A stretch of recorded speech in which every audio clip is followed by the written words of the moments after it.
Thank you, ma'am. And thanks to the BMA. And very good afternoon to all the dignitaries who are here to listening the sustainable energy. I'm not saying that green energy or something like that. मैं यूँ कहूँगा कि sustainability आज की सबसे बड़ी need है. When we call a sustainable, we always think ये माइक को पकड़ लो, हमारे बाहर कार को पकड़ लो, हमारे फैमिली को पकड़ लो, या हमारे जेब में मोबाइल को पकड़ लो, इवन हमारी बॉडी को पकड़ लो. ये कोई भी सस्टेनेबल नहीं. सस्टेनेबल का मतलब होता है कि जब तक दुनिया चलेगी तब तक वो चीज़ रहनी चाहिए, वो होता है सस्टेनेबल. और 4 चीज़ें दुनिया में ऐसी है जो सस्टेनेबल में गिनता हूँ. एक तो सूर्य प्रकाश, एक पवन, एक पानी और एक अर्थ.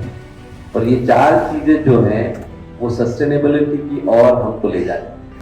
हमको ये पता है इफ आई से कि आज अगर मैं चला जाऊं दुनिया से कि 6000 या 6 करोड़ साल के बाद मेरी बॉडी से ऑयल निकलेगा या फॉसिल फ्यूल बनेगा, तो मैं अपनी बॉडी को काम अपने लोगों के लिए भी 6 करोड़ साल के बाद ला सकता हूँ. अच्छा, एनर्जी की जरूरत क्या है?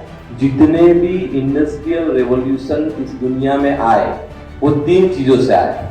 उसके पहले मैं ये समझा दूं कि अगर कोल की बात करूं, क्योंकि एनर्जी के साथ भी हमको बात करना है, तो कोल 4000 साल पहले चाइना ने सबसे पहला कोल पाया, जब जाके पता चला कि कोल से अग्नि या एनर्जी पैदा होती है.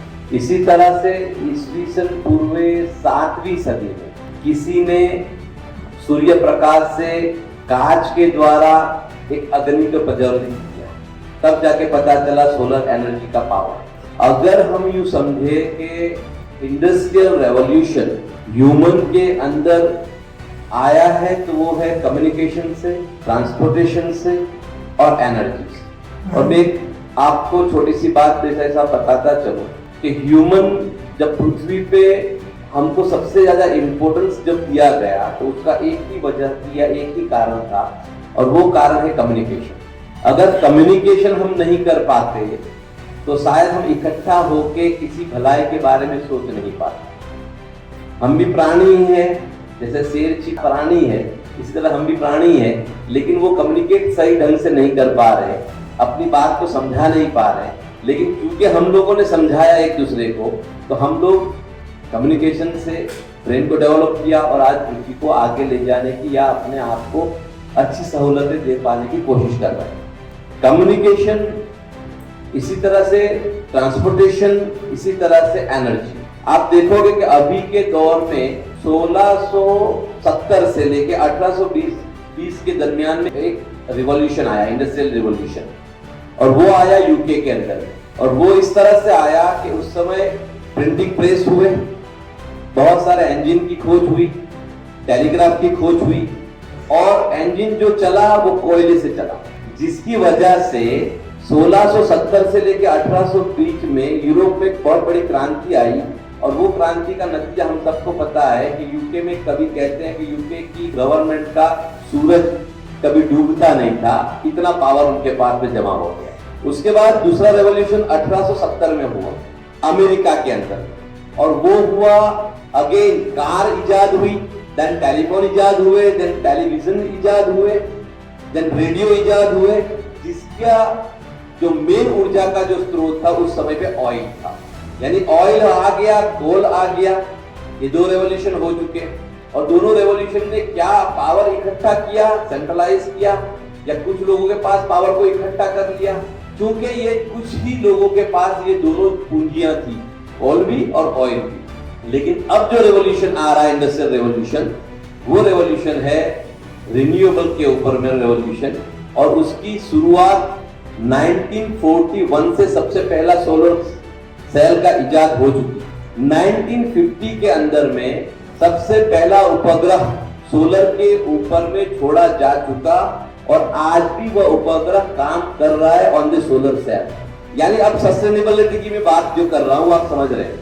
आज भी 1950 वाला उपग्रह अवकाश के अंदर सोलर सेल पे काम कर रहा है. जब सस्टेनेबिलिटी की बात करें तो हमको ऐसी ही ऊर्जा चाहिए जो ऊर्जा से कम्युनिकेशन और ट्रांसपोर्टेशन का बढ़ावा हो। और अब ये कम्युनिकेशन, ये रेवोल्यूशन में कम्युनिकेशन डिजिटलाइजेशन होगा। इंटरनेट हम देख रहे हैं, बहुत सारी सीखें मिल रही हैं, बहुत सारे ट्रांसपोर्टेशन के साधन तैयार हो रहे हैं और उससे वर्ल्ड को फास्ट करने की कोशिश की जा रही है।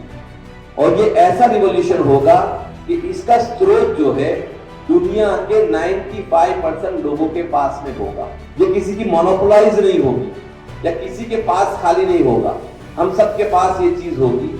और अगर हम इसमें अच्छी तरह से इजाद करें, जैसे कि बीए में कोशिश कर रहा है, जैसे कि सब सारे ऑफिसर्स बैठे हुए हैं और इस पे सोच लगा रहे हैं, और खास करके इंडिया की बात करें तो सीओपी में हमारे प्राइम मिनिस्टर साहब ने 2030 के लिए कहा है कि out of 500 gigawatt renewable energy हम लोगों ने 205 गीगावाट के करीब तो कर चुके हैं हम लोग, और 20% के CAGR से ग्रोथ होंगे तो 2030 में हम लोग वहां तक पहुंच जाएंगे।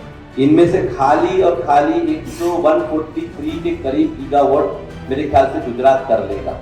गुजरात पहले से ही इसमें आगे ही है और बड़ौदा उसके लिए खास, जैसे हमारे साथ लोगों ने कहा कि बड़ौदा तो एक हद तक में यहीं से एनर्जी का बहुत सारी पॉलिसीज और बहुत सारे कंट्रोल्स चल रहे हैं। और इसलिए मैं बीएमए की इस इवेंट में भी आया ताकि एटलीस्ट इन लोगों से जुड़ा जाए और इस रेवोल्यूशन के अंदर में हम अपना भी हिस्सा दे सके।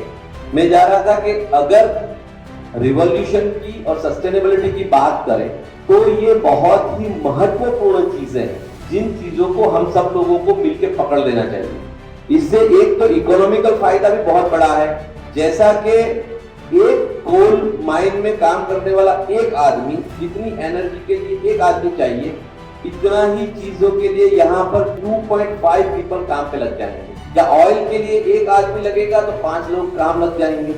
यानी यहाँ से हम समझे कि बहुत ज्यादा एम्प्लॉयमेंट भी क्रिएट हो सकता है। आज की तारीख में बात करें तो 10 लाख एम्प्लॉयमेंट रिन्यूएबल पे क्रिएट हो चुका है और 2047 तक 3.5 करोड़ पीपल एम्प्लॉय हो सकते हैं। हिंदुस्तान की बात कर रहा हूँ रिन्यूएबल एनर्जी, जिससे कितने लोगों को डायरेक्ट फायदा पहुंचेगा, इनडायरेक्ट फायदा पहुंचेगा, आप सोच सकते हैं।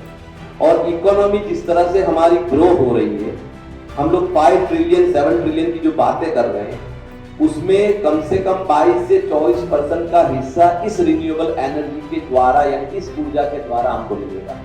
हमारी दूसरी नेम है 2070 तक हम लोग जीरो कार्बन एमिशन की तरफ हम लोग बढ़ रहे हैं। तो वो भी एक हमारा बहुत बड़ा मुद्दा है, यानी इकोनॉमिकल ग्रोथ भी इससे हम लोग ला सकते हैं, क्योंकि एनर्जी ही सस्टेनेबल है और किसी भी रिवॉल्यूशन के लिए सस्टेनेबल एनर्जी का होना बहुत जरूरी है।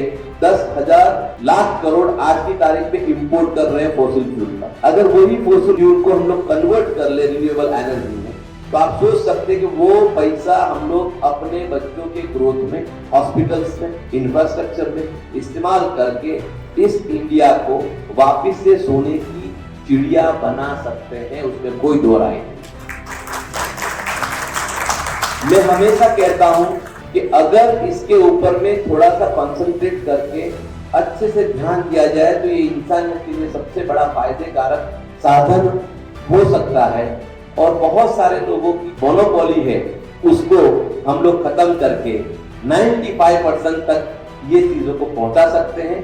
जो काम हमारे प्राइम मिनिस्टर साहब कर रहे हैं, कुसुम योजना है, घर घर सोलर योजना है, ये सारी योजना जो इनके दिमाग की जो उपज है वो सही में काबिल तारीफ है, क्योंकि इतना बड़ा और इतना दूर का विजन जब हम रिसर्च करते हैं तब पता चलता है कि ये कहाँ तक पहुंचने वाली चीज है। एज अ केपी ग्रुप में बात करूं तो हम लोग ने 1.3 गीगावाट अभी तक इंस्टॉल कर चुके हैं, जो कमर्शियलाइज हो चुका है। 5 गीगावाट के करीब हमारे पास ऑर्डर्स है और बहुत सारे हम लोग भी IPP वगैरह भी कर रहे हैं, EPC भी कर रहे हैं, सोलर में कर रहे हैं, विंड में कर रहे हैं, हाइड्रोजन में भी हम लोगों ने कदम रख दिया है। तो we are trying our giving our best. इसी तरह से यहाँ पर बैठा हुआ हर इंसान ये समझ ले कि ये आपकी, मेरी, सबकी और पूरी दुनिया की ये नीड है।